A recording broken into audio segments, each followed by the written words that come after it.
کیا کبھی ہم نے سوچا ہم نیکی تو کر رہے ہیں مگر کیا یہ نیکیاں قبول بھی ہو رہی ہیں؟ اصل کامیابی عمل نہیں بلکہ قبولیت ہے۔ جب نیکی کے بعد دل میں عاجزی بڑھ جائے اور انسان اپنے رب کے سامنے جھک جائے، جب نیکی کے بعد مزید نیکی کی توفیق ملے اور گناہ سے دل دور ہونے لگے، جب اخلاص بڑھ جائے اور انسان دکھاوے سے بچنے لگے، جب دل میں سکون اور نرمی پیدا ہو اور گناہوں سے نفرت بڑھنے لگے، جب انسان اپنی کوتاہیوں پر نظر رکھے اور دوسروں کے عیبوں سے بے نیاز ہونے لگے، تو سمجھو نیک عمل قبولیت کے مقام کو پا گیا۔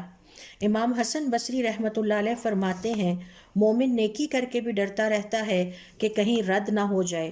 ابن القیم رحمۃ اللہ علیہ فرماتے ہیں، کسی بھی نیکی کی قبولیت کی نشانی یہ ہے کہ نیکی کے بعد اگلی نیکی کا دروازہ کھل جائے۔ اگر نیکی کے بعد دل بدل جائے تو سمجھ لیجئے راستہ درست ہے، اور اگر دل وہی رہے تو پھر نیکی پر نہیں قبولیت پر سوچنے کی ضرورت ہے۔